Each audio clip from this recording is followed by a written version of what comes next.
سوچیں کہ کوئی شخص جب بھی بات کرنے کے لیے کھڑا ہو تو اس کی جان خطرے میں ہو، جہاں اس کے خیالات کا جواب دلیل سے نہیں بلکہ گولیوں اور مقدموں سے دیا جائے۔ یہ کہانی ہے انجینئر محمد علی مرزا کی، ایک ایسی شخصیت جو لاکھوں لوگوں کے لیے استاد ہیں اور کچھ کے لیے ایک ہدف۔ صورتحال کی سنگینی کا اندازہ صرف اس ایک نمبر سے لگا لیں۔ ایک یا دو نہیں، پورے 12 قاتلانہ حملے ہو چکے ہیں۔ جی ہاں، 12۔ یہ کوئی عام اختلاف رائے نہیں ہے، یہ ایک ایسا ٹکراؤ ہے جس میں تشدد شامل ہو چکا ہے، اور یہ ایک نمبر، یہ 12 کا ہنسا ہی اس پوری کہانی کی شدت بتانے کے لیے کافی ہے۔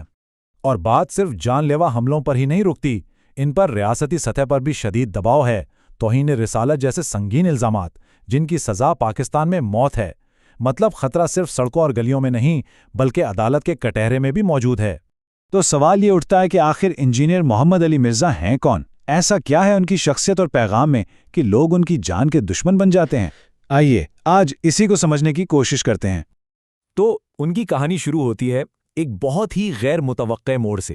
دیکھیں، وہ کوئی روایتی عالم نہیں ہے، کسی مدرسے سے پڑھے ہوئے نہیں، ان کا بیک گراؤنڈ بالکل الگ ہے، اور شاید یہی بات ان کی کہانی کو اتنا دلچسپ بناتی ہے۔ یہاں ان کی شخصیت کا سب سے دلچسپ پہلو سامنے آتا ہے۔ ایک طرف ان کی تعلیم ہے میکینیکل انجینئرنگ میں، اور دوسری طرف ان کی تحقیق اور جنون کا میدان ہے قرآن اور صحیح احادیث۔ سوچنے کی بات ہے، یہ دو بالکل الگ الگ دنیائیں ہیں جو ایک شخص میں جمع ہو گئی ہیں۔ اور جب ہم ان کے پروفائل پر نظر ڈالتے ہیں تو یہ بات اور بھی حیران کن لگتی ہے۔ وہ پاکستان کی وزارت دفاع میں ایک 19ویں گریڈ کے سرکاری افسر تھے، ایک جنرل مینیجر۔ یہ کسی روایتی مولوی یا عالم کا پروفائل تو بالکل نہیں ہے۔ یہ ایک ایسے شخص کی کہانی ہے جس نے ایک بنا بنایا کیریئر چھوڑ کر بالکل مختلف راہ اپنائی۔ تو پھر آخر ان کے پیغام میں ایسی کیا خاص بات ہے جس پر اتنا شدید رد عمل آتا ہے؟ اچھا، اس کی جڑیں ان کے کتابی اسلام کے نظریے میں ہیں۔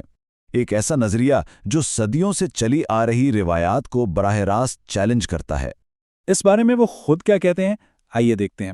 ان کا کہنا ہے کہ میرا کام مسلمانوں کو کتابی بنانا ہے، انہیں قرآن اور سنت سے جوڑنا ہے۔ مطلب بالکل صاف ہے، وہ چاہتے ہیں کہ لوگ فرقوں اور شخصیات کے بجائے سیدھا اسلام کے بنیادی سورسز یعنی قرآن اور صحیح حدیث سے اپنا تعلق جوڑیں۔ ان کا طریقہ کار بھی بڑا منظم ہے۔ وہ پہلے تمام بڑے اسلامی فرقوں کی کتابوں کو پڑھتے ہیں، ان کا گہرائی سے مطالعہ کرتے ہیں، اور پھر کسی بھی مسئلے کے حل کے لیے وہ واپس اصل ماخذ یعنی قرآن اور صحیح حدیث کی طرف جاتے ہیں۔ ان کے مطابق ان کا مقصد امت کو تقسیم کرنا نہیں بلکہ جوڑنا ہے۔ اور یہاں آتا ہے سب سے اہم اور شاید سب سے متنازع نقطہ، فرقہ واریت پر ان کا موقف۔ وہ تمام بڑے فرقوں، چاہے وہ دیوبندی ہوں، بریلوی، اہل حدیث یا شیعہ، سب کو مسلمان سمجھتے ہیں، اور وہ کہتے ہیں کہ ان میں سے کسی کے بھی پیچھے نماز پڑھی جا سکتی ہے۔ اب یہی وہ بات ہے جو ایک طرف تو انہیں اتحاد کی علامت بناتی ہے اور دوسری طرف کچھ حلقوں کے لیے ایک بڑا خطرہ۔ تو اب دیکھتے ہیں کہ ان نظریات کا نتیجہ کیا نکلا۔ ان کے خلاف جو رد عمل آیا وہ صرف باتوں یا بحث تک محدود نہیں رہا، بلکہ وہ تشدد اور قانونی کارروائیوں کی شکل اختیار کر گیا۔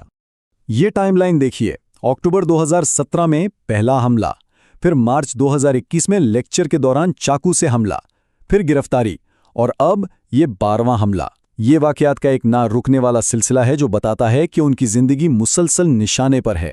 یہ سب کچھ اتفاقی نہیں لگتا بلکہ ایک منظم کوشش نظر آتی ہے۔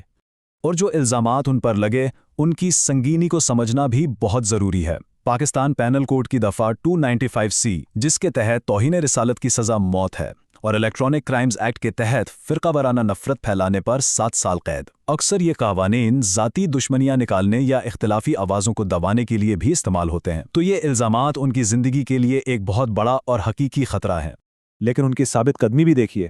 حال ہی میں جب ان پر فائرنگ ہوئی تو وہ نہ صرف محفوظ رہے بلکہ انہوں نے اٹھ کر اپنا لیکچر جاری رکھا۔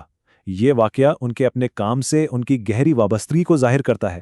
تو آخر میں سوال پھر وہیں آ جاتا ہے، انجینئر محمد علی مرزا کون ہیں؟ کیا وہ ڈیجیٹل دور کے ایک مسلح ہیں؟ ان کے اثرات اور ورثے کو کیسے دیکھا جائے؟ سچ تو یہ ہے کہ ان کے بارے میں لوگوں کی رائے بہت زیادہ بٹی ہوئی ہے۔